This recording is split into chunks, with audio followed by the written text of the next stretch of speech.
Mahalo, Ulu. It means so much to see all of you here. You could have been anywhere in the world, but you're here with me as we discuss strategies to prevent economic chaos in our post-occupied Hawaiian Kingdom futures. I want to begin with my political emotional autobiography. I want to mahalo my ho'aloha, Nicole, who introduced me to that term. I think our kupuna had a word for political emotional autobiography. It was mo'oku ohau, right? So for me, because I was a first generation college student and I wasn't exposed to ike kupuna prior to school, my first foray into mo'oku ohau was through the mo'oku ohau, the lahui, if you will. So learning about significant Hawaiian Kingdom events, including those related to imperialism and occupation. As my aloha ʻāina consciousness started to be fostered, I kind of started to have an aversion to my makua kane. I want to bring him into the space. He's pictured here in the blue shirt.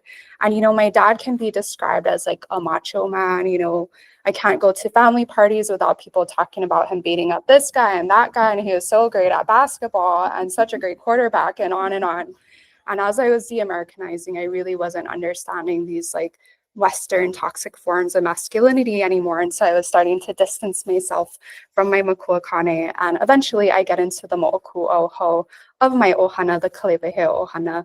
And I have to mahalo my hoahana Ku'ule Alves, who taught me so much with the primary source research. And she taught me so much about our great-great-great-grandfather, Jack Kalewehe. He's pictured in the bottom middle ki'i here. We know so much about his life, but not for a positive reason. It's really well documented in the New Pippa. He was born in the mid-1800s, and he was falsely accused of having leprosy. And he has a mo'olelo very similar to that of Pi'ilani and Ko'olo. He was a fugitive for many of years. And so he's this kupuna who I revere greatly because he has such a strong sense of justice. He clearly names what is happening to him as a heva. He calls out the haole police. He's described as a pagan, which is amazing to me because, you know, kānaka of that time had usually converted to Christianity at that point. And he declares that if he is ever going to be taken by the haole police, he will not be taken alive. So I can really see where I get my ku'e from, but he's not all ku. He has a hina side. For example, in the New Peppa, it mentions that he didn't carry a weapon for the first 3 years of his life. It was only after that. And for me, I would have strapped up a lot sooner if police were pursuing me. So I know that he's not like an inherently violent individual. Oh, also, there's another account where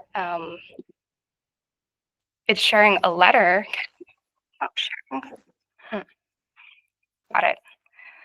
There's a letter that he wrote where he has such eha and pain in his voice as he's talking about how he misses his ohana.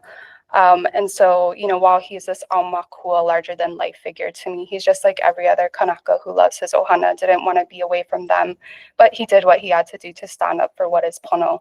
And this is all around the time of the overthrow. So I see the way in which the imperial violence enters into the mo'oku ohau of the lahui with the overthrow of Queen Lili'u.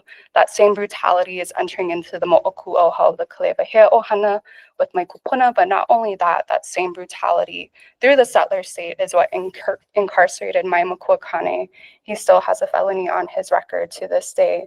And so this political emotional autobiography allowed me to re-see my dad, reclaim my dad. He's not all cool, he's also hina.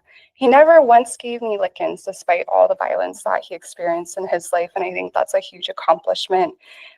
He has great politics. He's not a Trump supporter, which is amazing. A lot of our kānaka kane seem to be, you know, attracted to right-wing fascists. But yeah, all of this, you know, I just like to remind myself that the personal is the political, the emotional is the economic, because in the words of the great Mary Kobena Pukui, it was the ohana that constituted the community within which the economic life moved. So, right, if we want to achieve economic ea, we must heal our historical, intergenerational, and personal trauma. So I want to take a moment to be in gratitude for all of these names. These are people who have nurtured me, who influenced me, who have supported my work in so many ways. I especially want to mahalo Native Hawaiian Student Services, and in particular, Dr. Nalani Balutsky. My life has been changed at least 5 times because of Native Hawaiian Student Services. It doesn't look like we have a lot of haumana in the room, but if you are, please get involved with their services as soon as possible. Also, just want to take a moment to look at all of you and just be in gratitude for all of you here. My hoa aloha, Casey, my ipo, Lenny Kaha, so many heroes of the Lahui. Thank you, Dr. Kamana Beamer, Dr. Kalihua Krug. Thank you, Mia, Brandon, Dr. Kianusai. So many others. Kumu Eo Mailani Kukahiko, I love your name. Yeah, I'm just totally in this surreal moment being here with all of you. I've wanted to share my work for quite some time to get your expertise and your guidance. My mom was supposed to be here. I don't know where she is, but thankful for her too. Okay, so formal launa, no makakilo mayao no hawaii aya ame wai anai o Christina Kalevahea Ko'ui Noa. I will be starting my PhD next semester. I graduated with honors in capitalism, so I have a Master of Science in Finance, a Master of Accounting, Bachelor of Business Administration. I triple majored in Information Technology Management, Finance, and Accounting. I work in the accounting field. I'm a kānaka maoli, wahine, a futurist, a Hawaiian Kingdom patriot. I'm against federal recognition. I like to analyze stocks in my free time, and I'm an anti-capitalist. Aloha ʻāina kako. Okay, so if you're confused by all of those contradictions, know that you're not alone. It was a long and painful journey as I tried to integrate all of these things. And I have a full ho'ike on that. If you're interested, I can share a link. Also in that, I go over the full scope of my research that I call looking back to our economic futures. But for today, I'm just looking at a small subset of the broader scope. My dream is to develop curriculum for OEV economics and eventually develop a degree program. And if today's content was a class, I would name it Neocolonialism and International Humanitarian Law in the Hawaiian Kingdom. I'm not an expert in these areas. I'm formally trained in things like investment management and financial modeling and accounting principles. So please feel free to point out any errors that you see.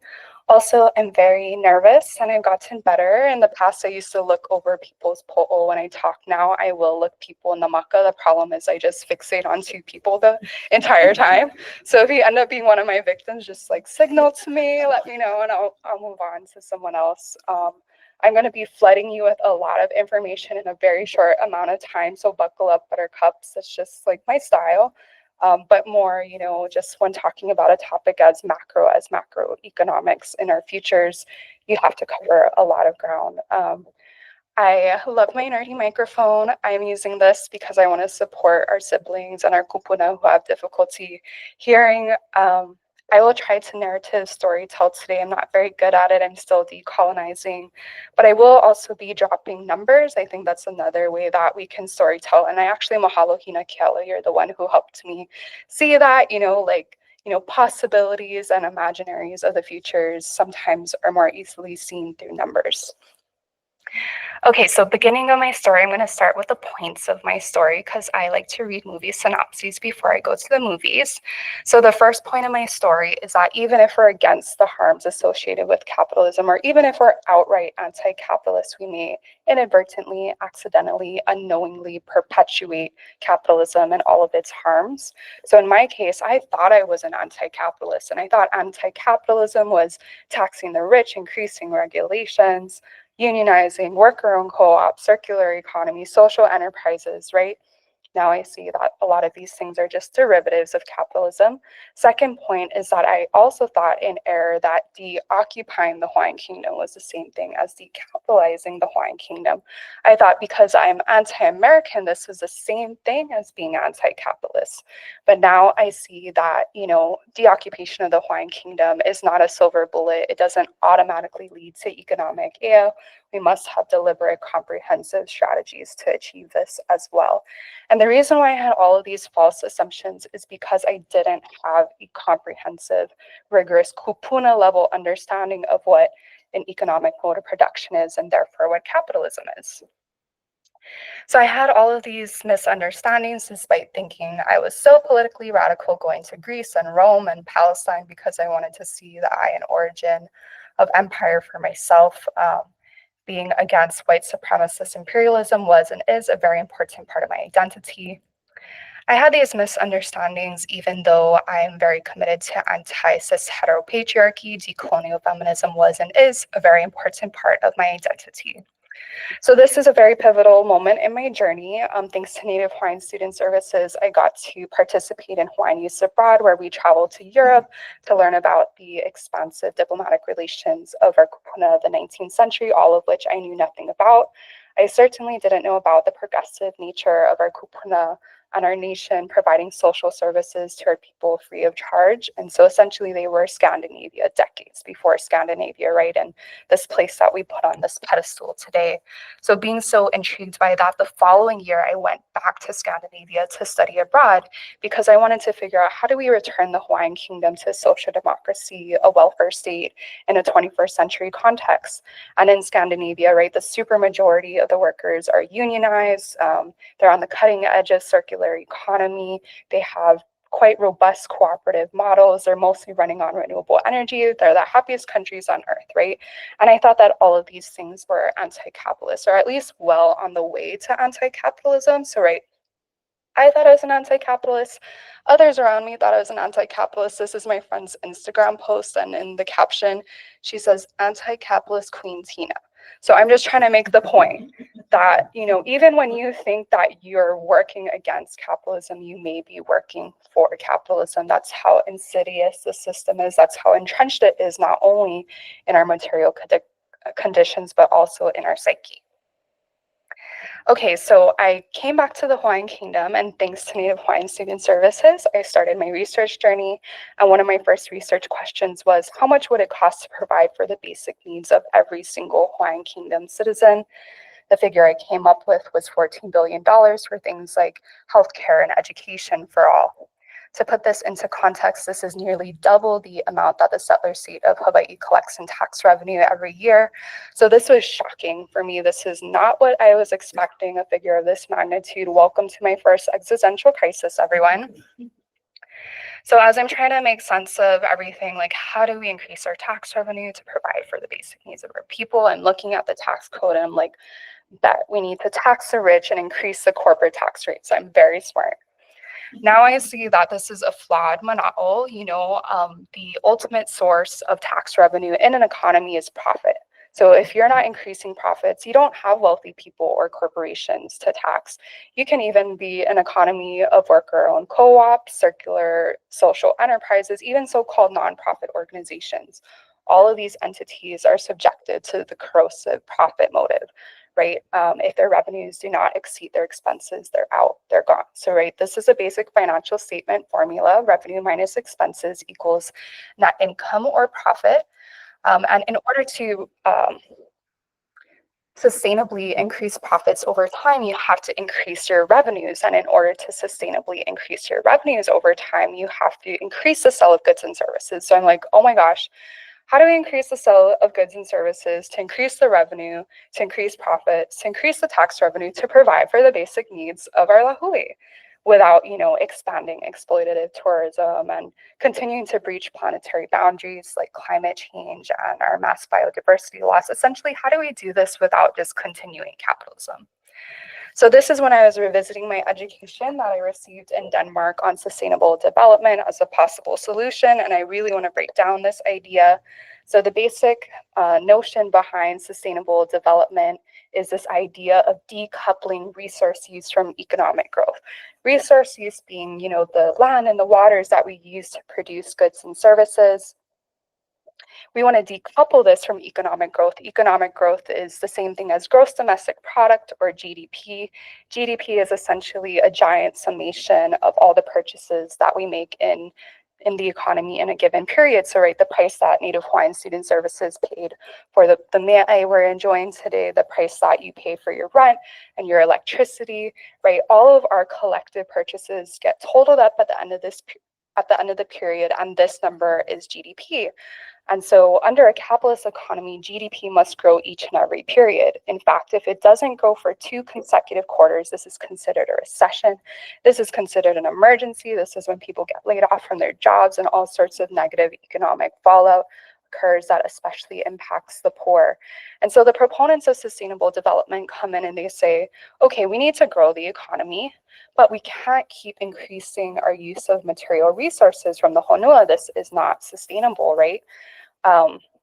So the way that they say we're going to come in and fix this is by delinking, again, decoupling these two things. And the way that we're going to achieve this is through the idea of the circular economy. So to understand circular economy, we first have to understand what the linear economy is. So, right, take my cell phone. We extract resources from the honua, so the silver, the gold, the lithium, the cobalt, etc. We manufacture the product. I use the product, and then when I get tired of it or it breaks, I throw it in the trash, right? And then I repeat this again to purchase a new cell phone. And obviously, this is environmentally destructive. And so circular economy comes in and says, we're going to just extract resources from the honua one time, and then through innovation and a really great design, at the end of this product's life cycle, the output or the waste from this cell phone is now going to be the input to make a new product, right? So in theory, my old cell phone is now making my new cell phone.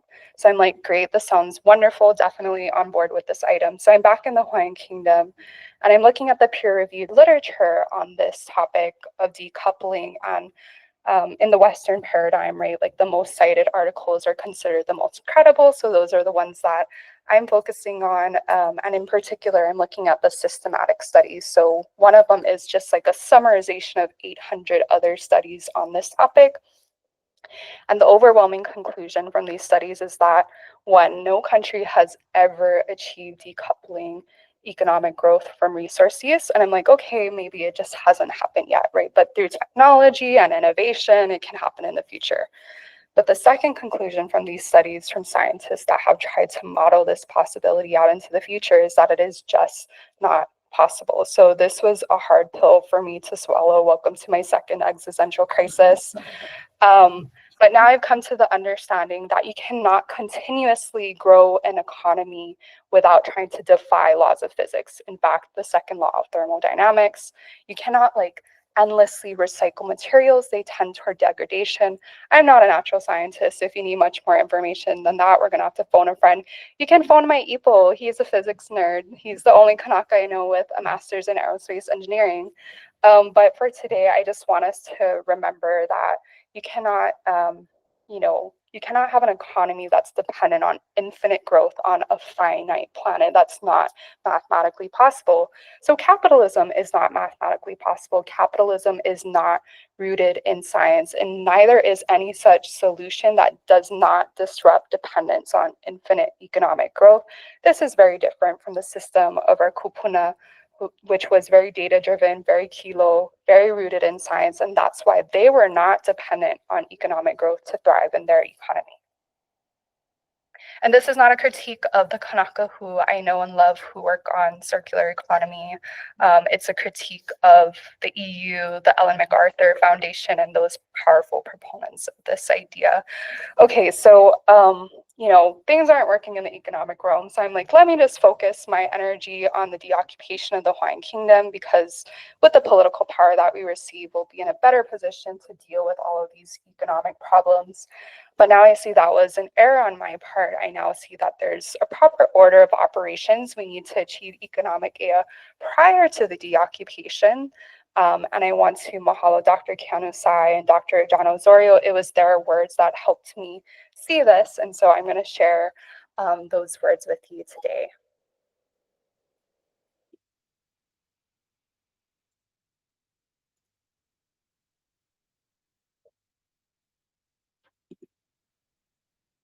If it works, maybe you can say it live.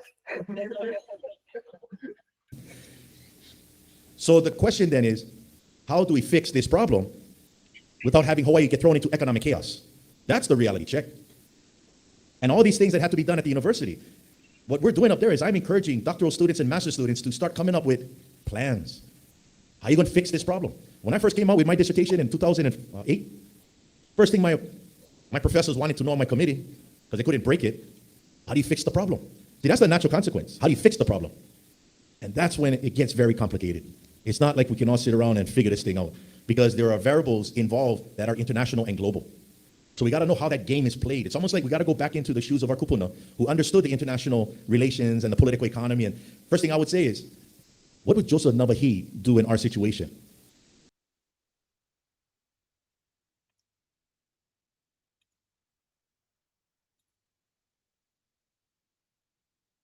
And we should understand that the political system of the world, and even our own politics here, is not prepared for independence today, tomorrow, next week, probably not over the next 5 years. And we should be in this for the long haul. And I know I have to end, so I have 1 minute here.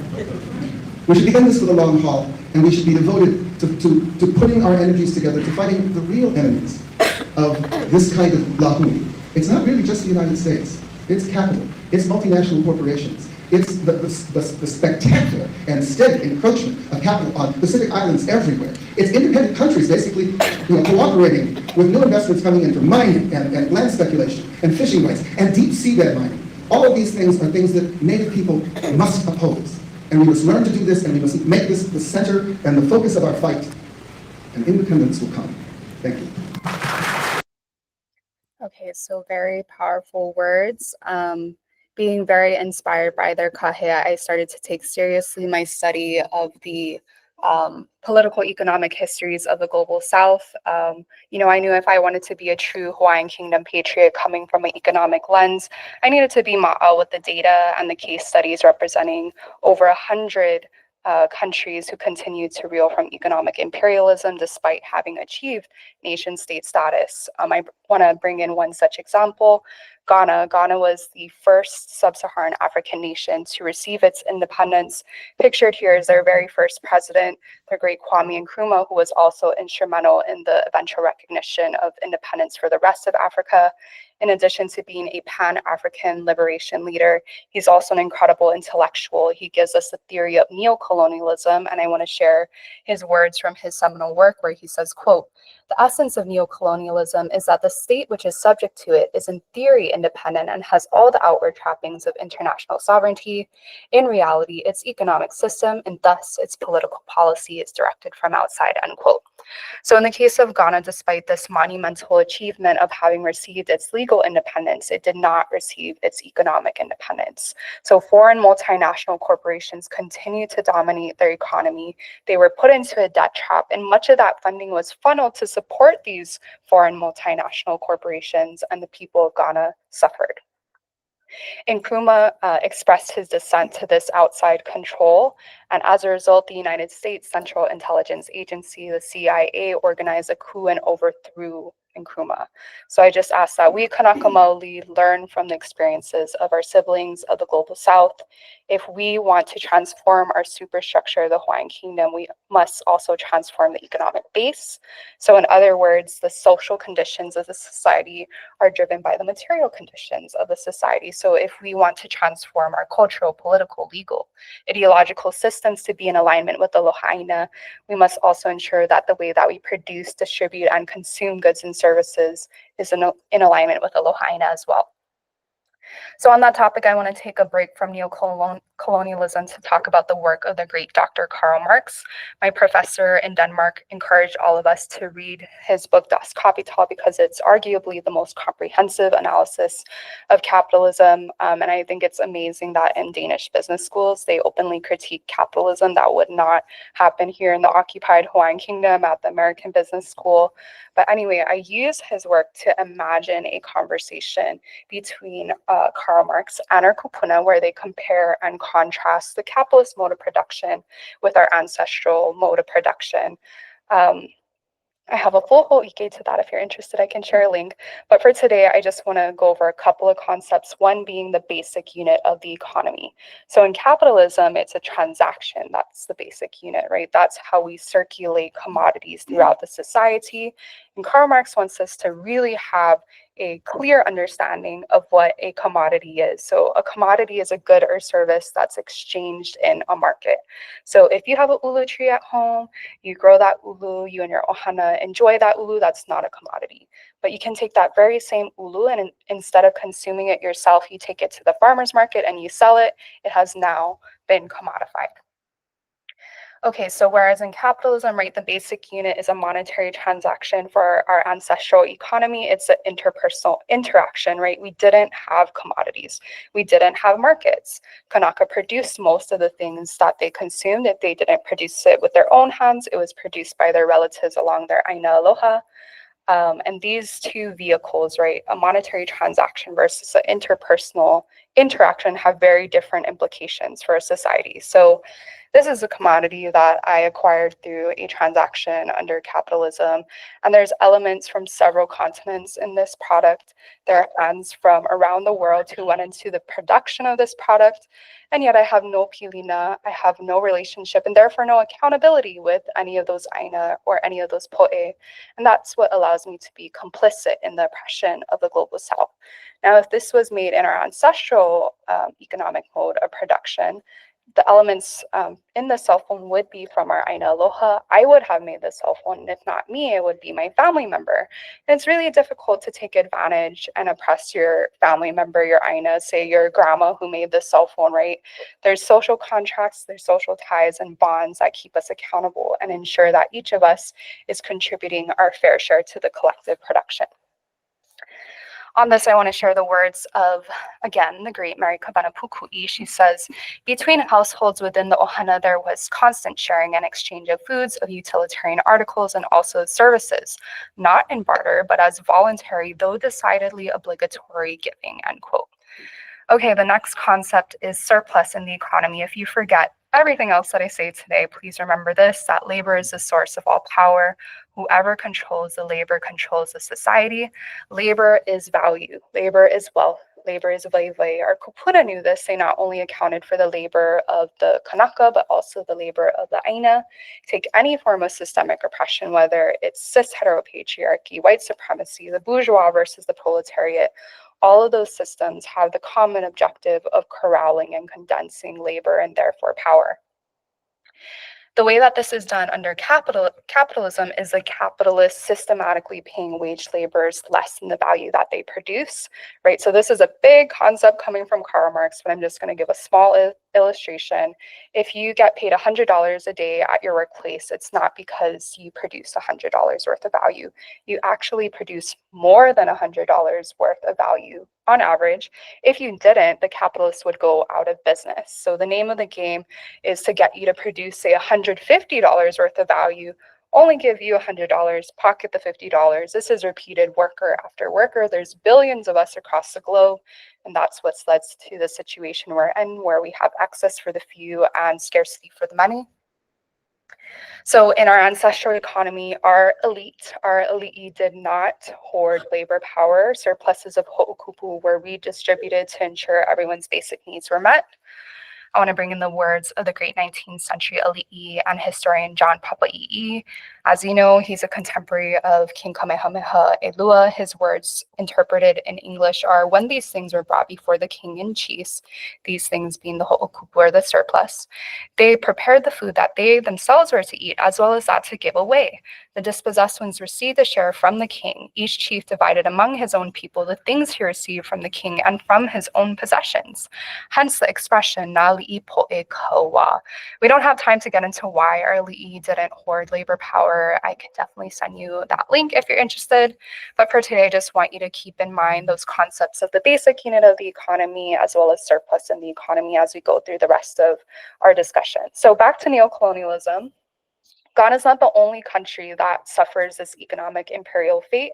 There are over 100 marginally independent nation states, right? So I want to, in addition to looking at the individual case studies, I look at the aggregate data. And one such example is in this peer-reviewed journal article coming from Nature Communications, right? So this is not a far left-wing journal. This is a journal that is highly regarded in the Western paradigm. And the authors say that the global South provides 90% of the labor that powers the world economy, and they only receive 21% of income. So they provide 90% of all labor and only 21% of income. And that is not because they provide, quote, low skill labor. That's an absolute myth. In fact, they provide 76% of all high skill labor that powers the world economy, and they get paid 87% less for that labor compared to someone in the imperial West working at a similar skill level. So right in the Hawaiian Kingdom, like even if we surpass exploitative tourism, which is not going to happen if we don't have deliberate strategies, even if we become an information-based economy and we're all engineers and computer scientists, we can still have our labor power extracted from us in this way. Okay, the authors also say that the Imperial West in 2021 extracted over 900 billion labor hours from the global South, and they only provided 80 billion labor hours in return. So that's theft of 800 billion labor hours in just one year from marginally independent nation states. And so to put that into perspective, if the global South stopped providing us their labor, the Imperial West would have to double its working hours or cut its consumption by half. So FYI, us kānaka maoli, we're all here in the Imperial West, we're in the so-called first world. So we too would have to cut our Amazon, Walmart, Target purchases by 50%, reduce our Tacomas per capita, start turning off the air conditioning, right? Or we would have to start working 80 hours per week if we want to maintain this level of consumption. So I just want to name who the Imperial West is. The authors say the United States, the European Union, the United Kingdom, Canada, Australia, Japan, South Korea, Taiwan, such a small number of countries who dominate this economy. Capitalism is so effective, as much as I hate it, is so efficient. And for me to have understood that, I had to compare it to other forms of economic production that also aim to steal labor power of groups of people, such as chattel slavery. Chattel slavery, which our Black siblings of the United States are victims of, is not capitalism. It's a different form of economic production. And the reason why chattel slavery ended is not because people started to feel bad and moral causes and reasons. No, it's because capitalism was born and was coming onto the scene, and capitalism is so much more profitable. And that's because systems like chattel slavery require direct brute violence, which is very expensive. Whereas with capitalism, violence is not its first weapon. The first weapon of capitalism is ideology, indoctrination, hegemony, right? Creating a new world order. And the violence just comes in to reinforce that domination and to push back anyone who's challenging the agenda of the United States. Okay, so detour to talk about the countries who do not support or recognize the independence of Palestine. Boo. They are a small number of countries colored in blue here. I'm going to name them: United States, Canada, the EU, the UK, Australia, South Korea, Japan. Do these names sound familiar? These are the same people who are pillaging the labor power of the global South. This is not a coincidence. The United States is the ringleader, right? And these other countries will not step out of line with the agenda of the United States. These are the beneficiaries of the current economic imperialism and capitalist world order. Okay, so returning to the words of Dr. Keanu Sai, how do we fix the problem without Hawaii getting thrown into economic chaos? It's like we need to step into the shoes of our kupuna, who understood international relations and political economy. And so I hope you can see where I got the inoa for my presentation, very inspired by that mana'o and just kako'o this. I believe this is the #1 strategy to prevent economic chaos in the Hawaiian Kingdom is education, to increase the political economic literacy of the lahui. And a part of that literacy is understanding the economic weapons, one such weapon being free trade, right? So back in the day, I thought free trade sounded great for the Hawaiian Kingdom. We get control over our imports and our exports, and we can work our own co-ops and build up our industry to provide for our people. But in reality, the United States uses so-called free trade agreements to put marginally independent nation states in a subjugated position, causing them to reduce their regulation on foreign investment, forcing them to compete against outside firms at precisely the time when their economies are nascent and vulnerable. And in this vulnerable position, they get desperate, right? And they end up debasing the value of their resources, exporting it for far less than what they are worth.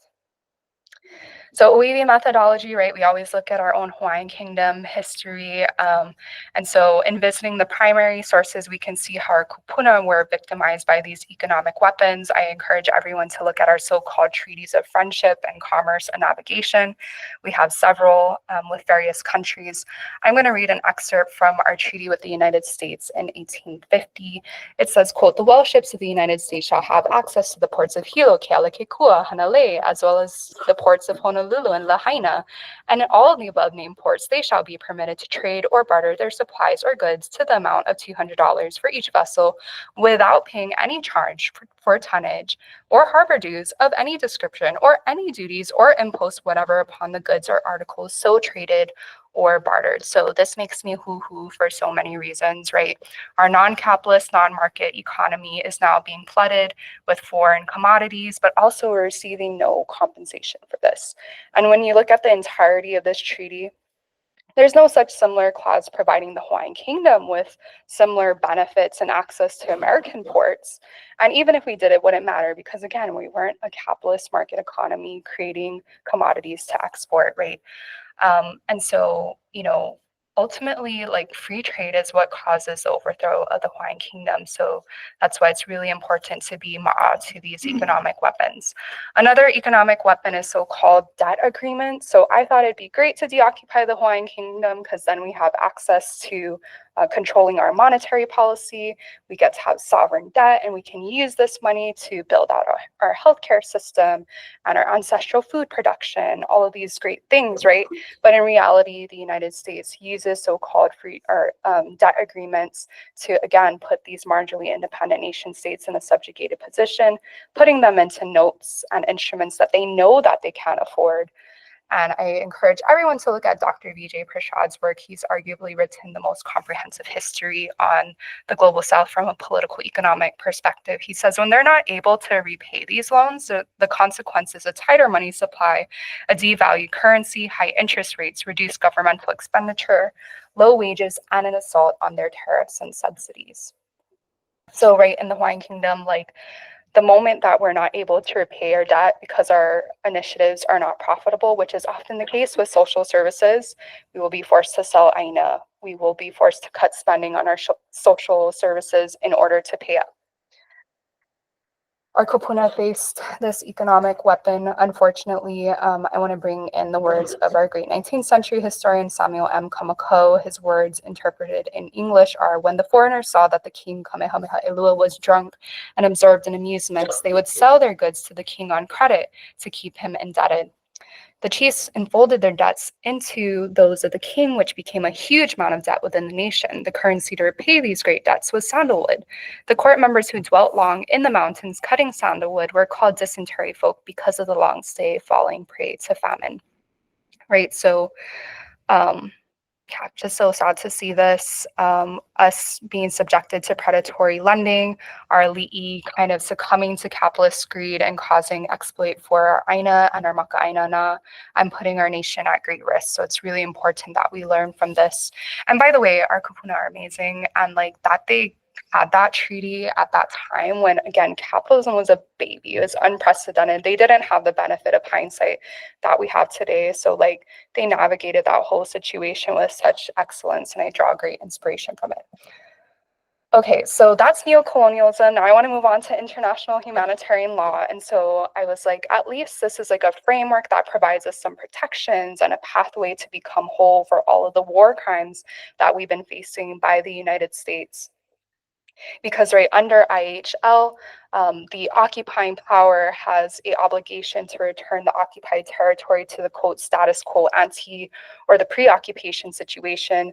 So this means that the United States has an obligation to ensure that the Hawaiian Kingdom property ownership layout and our demographic layout as of 1893 is restored when we are deoccupied.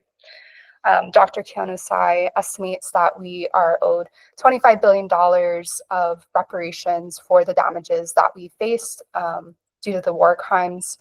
And, you know, super hard for me to say in front of you, but I would estimate that the United States is going to pay us $0 in reparations. And I promise that's not like my hot take of the day, not trying to be provocative. That's my most like honest, subjective estimate, and it's because the United States has never paid reparations in its entire history of committing war crimes, and the list of war crimes is very long, including the time when it conducted chemical warfare in Vietnam, killing over 3 million people, including the time that the International Court of Justice ruled that the United States pay reparations for the war crimes that it committed in Nicaragua, and it refused to pay those reparations. And so I just say, If we are not economically ready for deoccupation without loans and without reparations, then we're not ready for deoccupation. Okay, so this was the illustration on my prior slide. I want to try and make you guys laugh. So I asked AI to give me a picture. I said, generate an illustration of the Hawaiian Kingdom seeking reparations from the United States. And it says, "Eola Kalahui, la Lawai'i." And these people on the left-hand side, I think they're like the Hawaiian Kingdom representatives. They're wearing like traditional clothes, but like, I don't think that's Hawaiian traditional clothes. I don't know. And then these like white guys representing the United States, like, of course they're wearing lei. And this guy at the very end, he doesn't have a head. And so I'm like, oh my gosh, this is like a weird, eerie, scary picture. Like, what's going on? I was like, this is terrible. I can't use this for my presentation. And then I'm like, wait, this is terrible. This is exactly the point I'm making. If we deoccupy the Hawaiian Kingdom without being economically ready, like, this is the dystopia that's going to happen. Okay, I tried. Okay, so next thing I was thinking international humanitarian law would provide us is, right, returning us to being the majority in the ʻāina once again, because under international humanitarian law, it's illegal for the occupying power to transfer civilian citizens into the occupied territory. So all of the Americans that have come to the Hawaiian Kingdom since 1893 have done so illegally, right? But when you look at the case studies of the countries that have deoccupied and faced a similar situation of having settlers illegally come to their countries, they have not been able to deport those individuals. And Dr. Kanisai confirms this. He says, quote, "Irrespective of whether or not such mass migration is to be considered as illegal, today the expulsion of those people from the Hawaiian territory would contravene international human rights law in many respects, even if expulsion would be grounded only on the basis of nationality and not on other grounds such as race, religion, or political opinion." So, wow, this was a hard pill for me to swallow. To imagine the Hawaiian Kingdom post-occupation where we're not the majority sounds like heartbreaking to me. Welcome to my third existential crisis. And I'm not pro-deporting people. I'm very pro-refugee, but by and large, most of the Americans that came here are not refugees. They're the elite of the world. And so I just think it's a great injustice that the United States will not have a responsibility to repatriate their citizens. But, you know, crying's over now. I accept that. We just have to be the majority of the population prior to deoccupation. So that means that we need to revitalize our economic base, to recover our diaspora, to keep doubling down on Hawaiian culture-based education, to ensure that the supermajority of the people in Hawaii have aloha ʻāina consciousness, including our settler siblings. We need to hanai the settlers, essentially. So case studies, I encourage everyone to look at the Baltic states. They were deoccupied in the 90s from the Soviet Union. And, you know, they had a lot of Russian individuals who illegally settled in their territory, and they're still grappling with this issue today. For example, they want to reduce Russian language education in their school system, and the so-called international community is attacking them, saying that this is a violation of human rights. And this is like shocking to me, you know, like these individuals came to their country illegally, they were occupied, right? These individuals have the opportunity to become citizens of these countries if they learn the language and the culture, etc., but they refuse to, right? So this kind of just gives us a preview, like we would be considered human rights violators if we reduce English language education in our school system. So I just want us to look at the case studies and not only the letter of the law. Okay, last thing on international humanitarian law. The occupying power is supposed to administer the laws of the occupied territory, right? So the United States is supposed to re-administer the Constitution of the Hawaiian Kingdom. And I was like, this sounds great, because then we have control over our elections, right? But in reality, the United States repeatedly and consistently tampers with democratic elections of countries who do not align with their military and economic objectives. If you forget everything else, remember this: the United States is the biggest terrorist on planet Earth, like the biggest terrorist that has ever been seen. This peer-reviewed article notes that the United States has conducted over 400 military interventions in its history, and 100 of those interventions have happened since the 90s. So in the case of the Hawaiian Kingdom, what I think is going to happen if we don't achieve economic sovereignty prior to deoccupation is they're going to set up a puppet government, right? I think they're going to put in a neoliberal or a far right-wing kānaka as maoli, right? And so that's what they do, is they kind of support the local opposition groups, the local elite, right, to make the area look like it's destabilized. And not only that, it's destabilized because of the so-called internal conflict, when really it's the United States who is the puppet master and pulling the strings, backing it up the entire time. Okay, transitioning into OEV futurities, this is a very important part of my research. I did a systematic literature review where I condensed the mana'o of over 30 kānaka maoli scholars on this topic to create a theoretical framework. I can share a link to that if you're interested. But for today, I just want us all to take a moment to step into the mindset and the na'o of a futurist, because we are futurists, because our kupuna are futurists.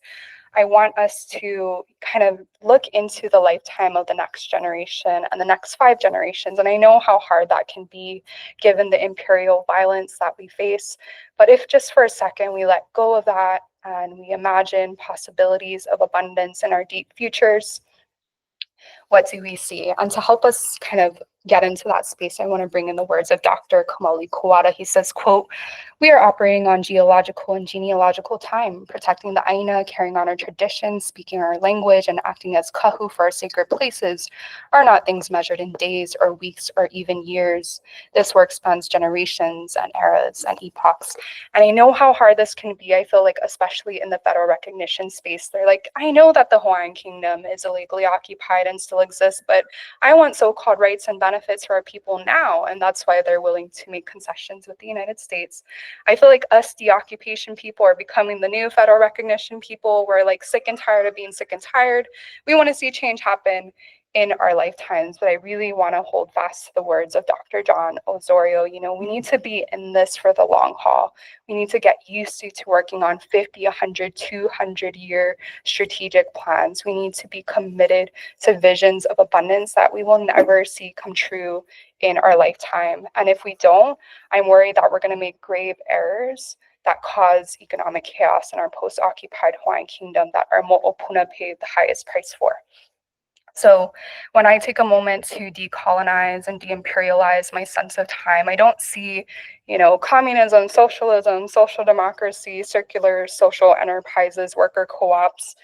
What I see in our desired preferred futures is our ancestral economy. Ikawama mua kawama hope. This is an incomplete definition that I want to share. It's a science-based system that centers pilina and palena in its production to ensure the well-being of the ecosystem over thousands of years. This is a beautiful mural. You're probably having a hard time seeing it. It's coming from Solomon Enos. It's our kupuna who are in their thriving economic mode of production, but they're looking straight at all of us in this room right now in fear, in shock, and great sadness because of the destruction that's happening under capitalism. In their society, they didn't have houseless people. They didn't have people who were going hungry. And, you know, I used to think that at one point it was silly to imagine that we could ever go back to the way that it was. And now I see that I was silly and I was backwards for thinking that somehow like fixing capitalism was more realistic, right? When these systems are not based in science or in empiricism, like the system of our kupuna.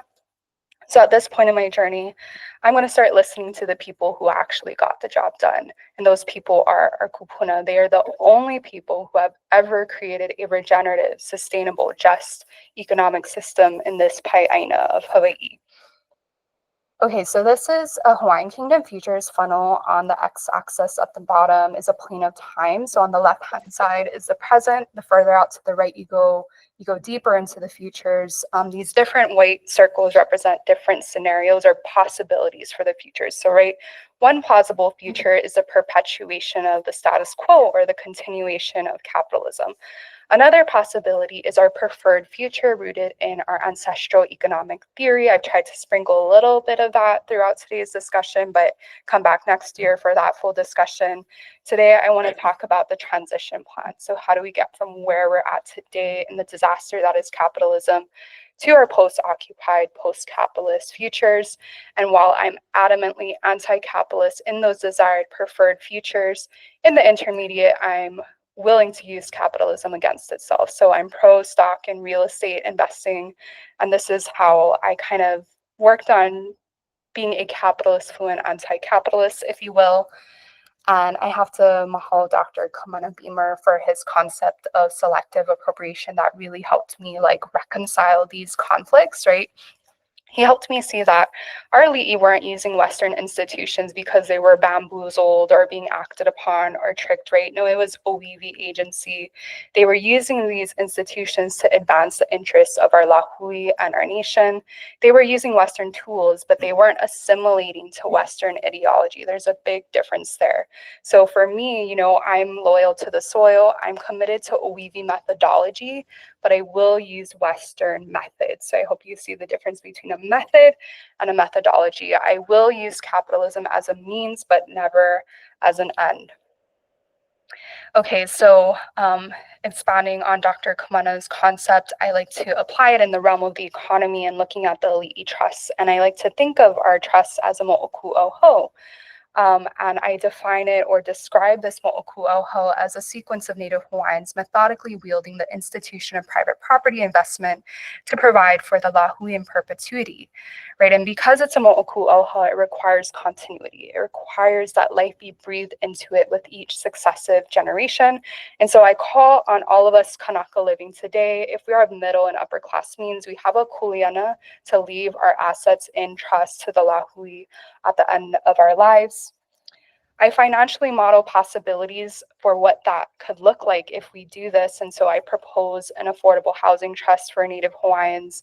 And I look at what would happen if 25,000 kānaka maoli homeowners left their property in trust to the lahui at the end of their lives.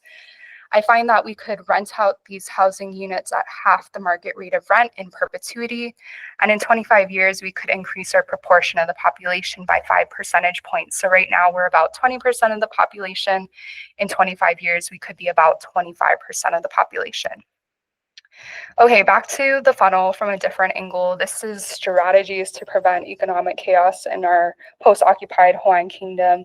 Futures, the quick and dirty. We can talk more about it next time, but it's quick and dirty because I honestly don't have a strategy to offer that our kupuna haven't already implemented. The number one strategy has been Hawaiian culture-based education, right? So Kauikeuli was very bullish on education. That's the theme of today's conference. He made it compulsory for the citizenry, which was really unprecedented the world over. This was continued by our kupuna into the second Native Hawaiian Renaissance with immersion in Kaiapuni, and it continues to ramify in all kinds of beautiful ways today. The second primary strategy of our kupuna was the mo'oku oho li'i trust. So this is where I interject and say that we have not been carrying forward this strategy. We have been resting on the laurels of our kupuna. Again, we need to be the next generation in this mo'oku oho. We need to be the next hanauna. If we are middle and upper class means, we have a kuleana to leave our assets to the lahui. And I ask that as we do that, we prioritize taking care of the basic needs of our OEV leaders who are raising critical aloha ʻāina consciousness in the lahui, but who do not necessarily earn a high income. So people like our kumu kaiapuni, our ʻāina protectors, our selective appropriators, our political trauma healers, our media influencers, right? Let's take care of their basic needs, make sure that they don't burn out because they are facilitating a lot of Hawaiian culture-based education and therefore growing additional OEV leaders. And some of those OEV leaders are going to be folks who earn a relatively high income in this capitalist economy, and they will know that it's their kuleana to leave their assets to lahui at the end of their lives. And this process repeats itself over decades or even centuries, right? To the point where we can take care of the needs of not only our most high impact OEV leaders, but eventually we start recovering our kānaka on the diaspora to become the majority in our ʻāina once again. And repeating this process, we can eventually gain control and ownership of the majority of the private lands in the ʻāina. And this radiates out as we're taking care of our basic needs, right? We are gaining back our labor power that I was talking about. We're no longer dependent on capitalist wage labor, and we can start producing the majority of the goods and services in the ʻāina again, having control of our labor power. And this is the point at which we are ready to deoccupy the Hawaiian Kingdom. And so frequently asked questions, am I going to implement this affordable housing trust for Native Hawaiians? No, for many of reasons. I want to be objective, and I feel like if I get into operations, then I'm going to be biased toward that initiative. I will start my own trust. I'm not a high income person, but I think I'll be able to afford purchasing an apartment. So I'm going to put that into my individual trust, which will go towards supporting OEV leaders in perpetuity. It's not going to go to keiki. I mean, my keiki can apply, and if they meet this criteria, if they're like a kia'i mauna, sorry. I didn't know that was funny. But yeah, if they're like a kia'i mauna or kumukai puni, like sure, you can apply and get like first preference, right? But ownership is not going to any offspring. Ownership is going to the lahui.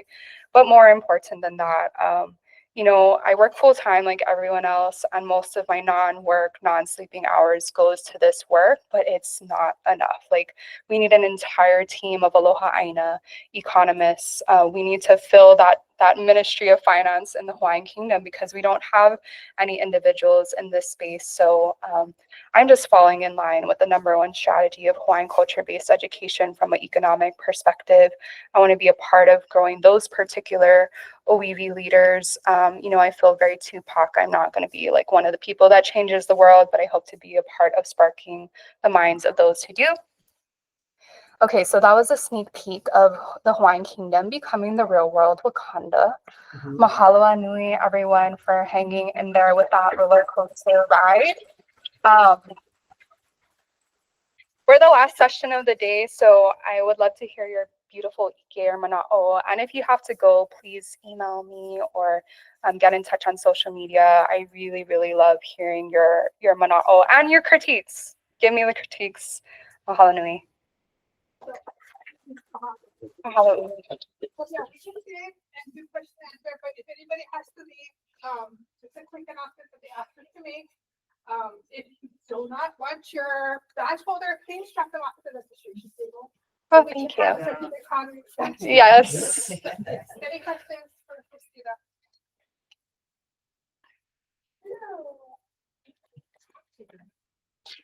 What do you, mahalo for your presentation.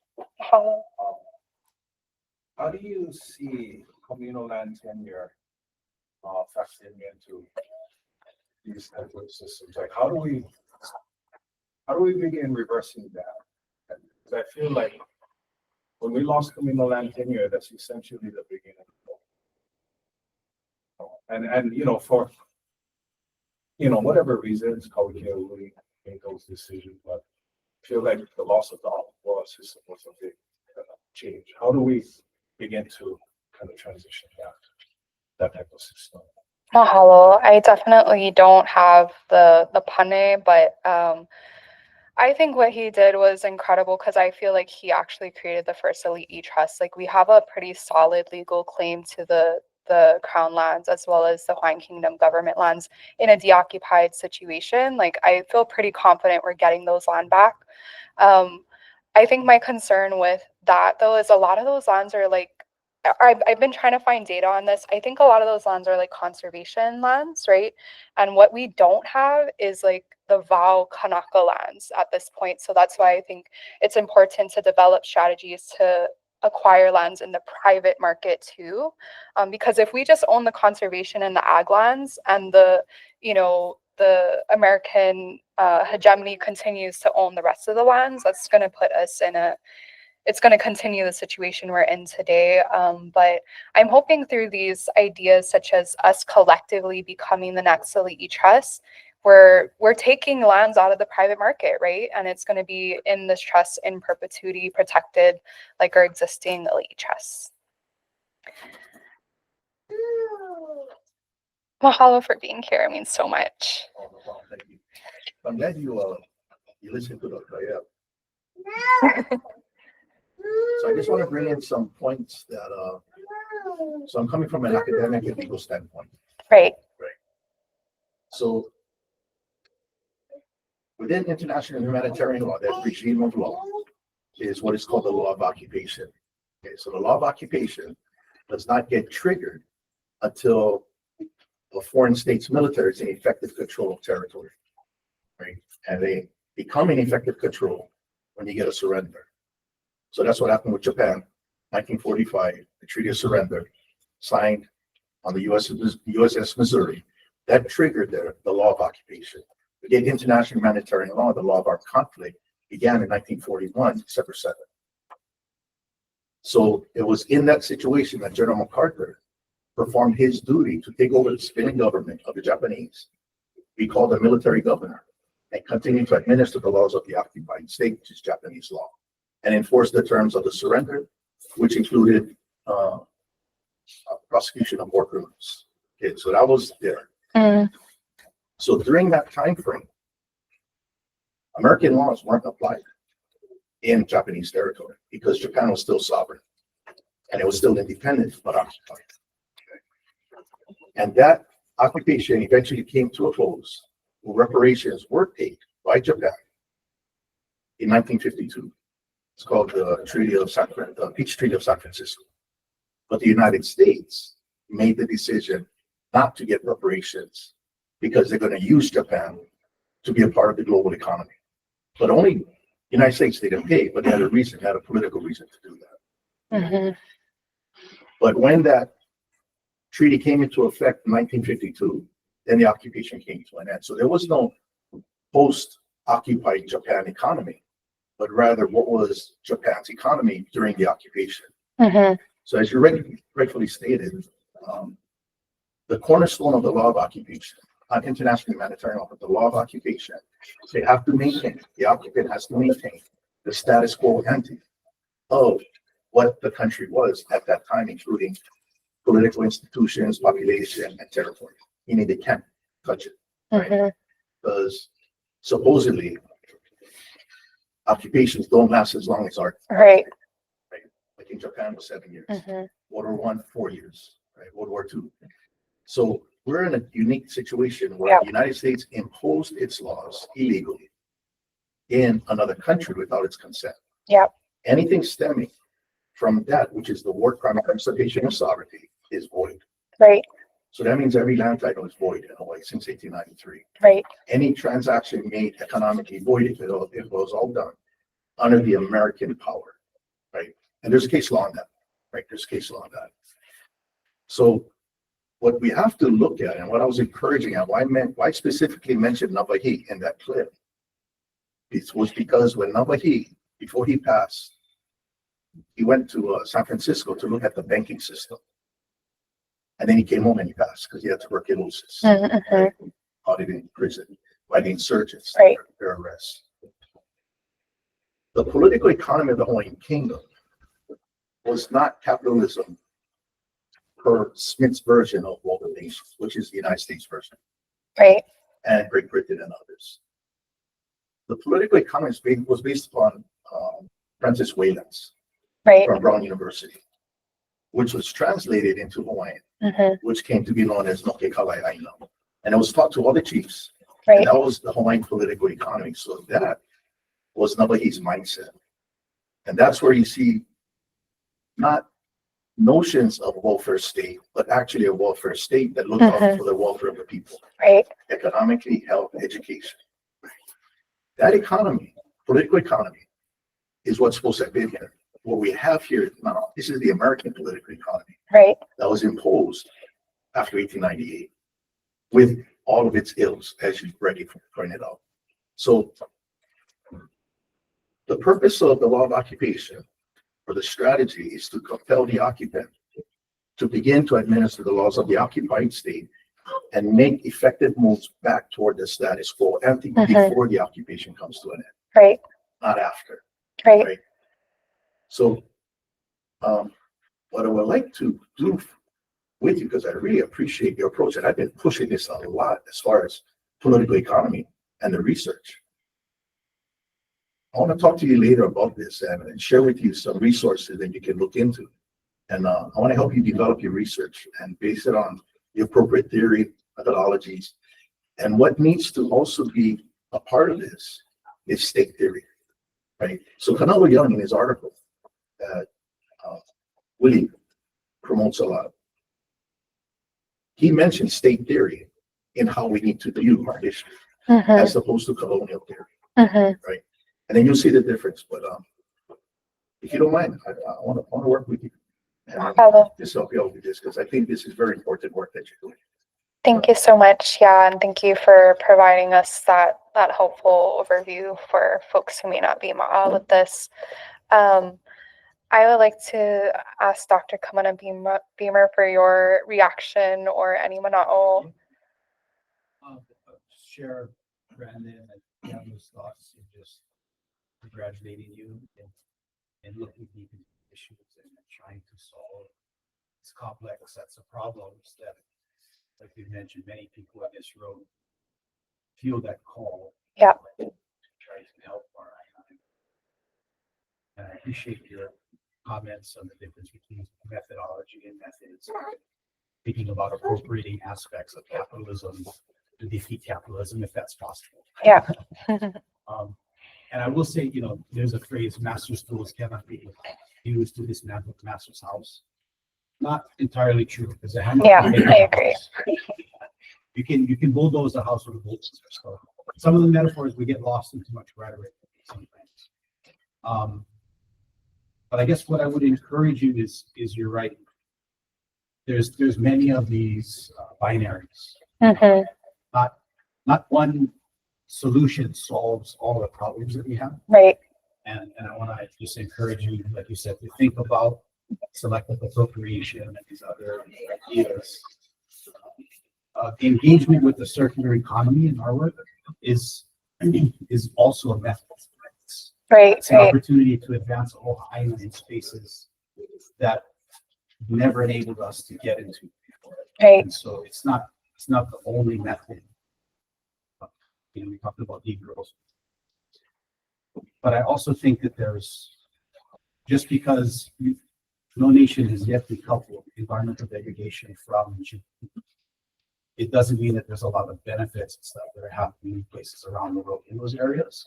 And I think those are some of the margins to look at. And if you do look into more of our work on ancestral circular economy and the stuff we published, I think it speaks towards some of your questions. But the idea of a communal trust is super fascinating. So how do we contribute collectively towards an independent Hawaii with the limited assets that we have? I think that's a brand new idea and super valuable for us to consider, to explore. It's like land back, but our own lands. Yeah.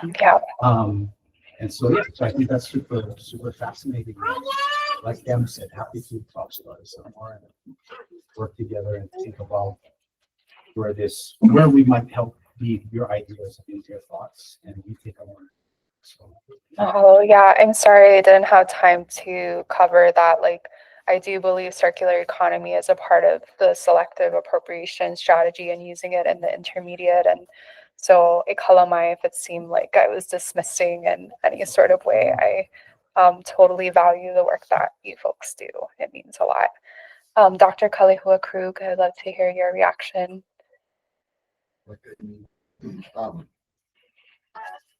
I think so. This is my area of expertise, and also how I learned a lot. I think for me, the focus that, and I'm not sure where it belongs in that conversation, because we go back to like the mahele or follow the couple conversion. Everything to me like that is ideological. So a lot of the things that I spend most of my time thinking about is during that zonal property development, a critical period of child development. How do you reestablish Hawaiianness in such a significant way that circular economies feel that later in life? Like how do you end the ability for the Hawaiian brain to see or feel capitalism as a valid method to move forward? That makes sense. Because I think in what you folks are talking about, it's definitely a reaction. Like we got to react. Right. I'm trying to think proactively, how do we get to our babies and stop and fill them with so much of ʻāina that by the time they're 9, 10, 11 years old, they feel that capitalistic activities are wrong. Okay. Mahalo, Nui. Dr. Kyle Kajihiro, any reaction? Well, thank you for having a vision to do this research. It is tough because we are so enmeshed in the capitalist system. I really like the idea of community land trusts, things like that, like what they're trying to do in ʻāina. Think about how we do that in urban spaces and even with maybe some of the lands that the military will one day return. I guess one of the things that's on my mind a lot with all the chaos in the world is there an opportunity in that economic disruption that's happening for other kinds of economies to emerge and different alignments? And maybe there's other kinds of value that we have in Hawaii that we have not yet mobilized. Where, you know, you were talking about commodities and things. Is there something like having peace in the Pacific, right? Instead of geopolitical access and in order to make something with somebody else, what if the Pacific was valued for maintaining a peace in the world? Shouldn't the world contribute to that? Is that a basis for some kind of economic value that supports people living more sustainably? I don't know. It's kind of a wild thought. Mahalo. Mahalo. Not skipping over people on purpose. If I know you in person, I know I can get your mana'o later, but some of you I never get to see. So Dr. Kukiko, your reaction? No, I had that question about our KPR, because like for lots of us, it's aspirational to be even able to buy anything under this current system. So I was really intrigued by that. I too am very encouraged by the Maoli trust that you're gonna set up for us. And and I've been thinking about this a lot because I think that even teacher recruitment, teacher preparation is almost like a line as well. We train them, they go in, they might stay, they might not, then they're trying to go out and stuff. And so trying to figure out even circular ways to bring them back into the fold, whether that's the graduates and whatnot, and to malama them so that they don't feel, so they don't degrade or, burn out in that system. So I'm also very interested in being able to, I guess I'm trying to separate my participation in the capitalist, like, just give the teachers more, or give them a stipend, or give them a housing from, maybe that's for the participation in a negative kind of capitalist economy versus like a true land base and land back approach. And so I'm just very encouraged by just the mana'o that you're bringing up as a part of a bigger picture of work. Mahalo. I know we're like running, I would single every single one of you out, but I know we're running late on time. So is there anyone who really wanted to like express or critique or anything? I just want to share something with the conversation coming from all of you experts. I think Hawaii, one of the things that Hawaii can offer is the mua is our law of neutrality. I think Switzerland gave theirs up already. So it's going to become a very huge places in the world that you can find a place where you can talk real peace talks. We could offer that, but we need our sovereignty to do that, right? Because that's part of our kingdom laws. So I really think that's one of our most valuable assets. Mahalo. Anyone else? Okay, Hina, I really want to hear what you think. And please feel free to go, people. Don't let me hold you hostage. It's not my wheelhouse either at all. And I think in the beginning when I suggested the numbers thing was because when you first presented on this years ago, I was like, I have no idea what she's talking about. I was like, I've been to Kumon, I know numbers. About numbers because I get numbers, but yeah, I'm really the whole land trust things has just been something I've been thinking about a lot and talking with Puna with multi-land trust. And it's something that we keep on seeing more and more. And I was telling Kaifu this too, like maybe we could, I had this like idea that I was like, maybe I can like catfish as a holiday on Facebook and like make people like settlers who moved here and retired here, because especially in Molokai, so much people retire on Molokai. Instead of bringing their whole ohana over and trying to start a new life, it's become like a retirement place where people come in, buy land, and then they pass away.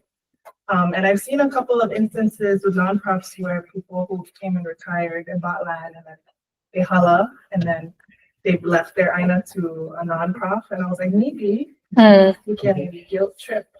But encourage. You know, if you not can provide in your life, you can provide in your debt to a ohana to bring back a ohana back here. That's just me, like late at night talking story with people. But mahalo nui. It's been a pleasure to watch how your ideas have evolved. Oh my god. Mahalo. I'm interested in Kavana, Kelsey, Rep Ikaika. I mean, everyone's mana'o. Do any of you want to jump in and share anything? Any reaction? Anything about your work that you're doing that you want to share? Okay, so I did some comments or some thoughts. I love the communal land trust idea. I'd be interested in digging into your financial model and seeing like, are there inflection points where we get bigger yields in terms of like population change? And how about that? Thank you for reading Marx. That's wonderful. Not enough Hawaiians read Karl Marx. And I'm curious if you had any thoughts about the directions that capitalism itself is going. You know, because the capitalism that we're experiencing today is not the same as that in the 19th century. And some would even say that we are no longer in a capitalist economy, that it's sort of like this new techno-feudalism or some kind of horrible thing. Which is worse in some ways than the horrible economy that we had just a few years ago. So I'm curious what your thoughts are on that.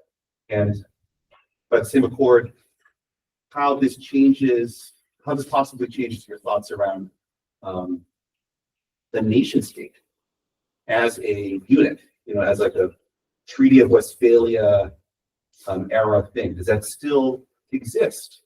Or are there ways in which it should change based on, you know, global conditions and new economic realities, population movements, etc.? Mahalo.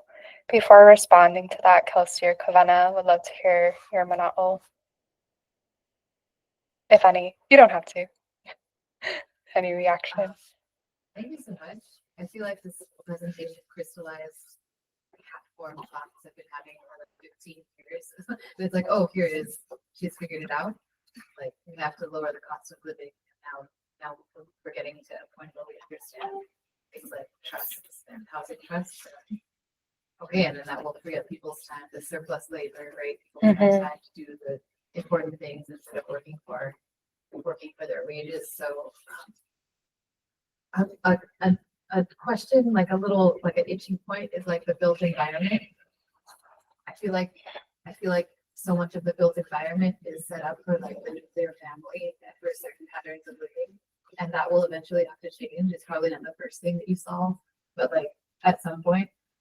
So there's a question there about like, I don't know if it's urban design, which is how to shape those kinds of things, or like the legal regimes that prevent that kind of stuff from happening. But I think that's like a further down the line. That's all. Mahalo. Kavana. Mahalo.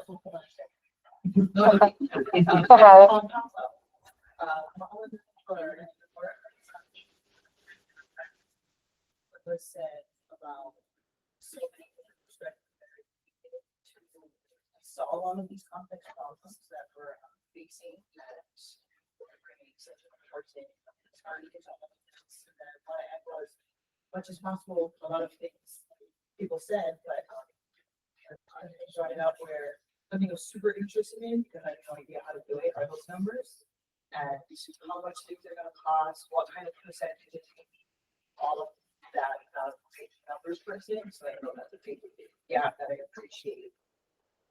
Really, but for the sake of time, Mahalo. Okay, the rest of you I know, so I'm gonna be like in our time later tracking you down for your mana'o. Mahalo nui, everyone. We'll stop there.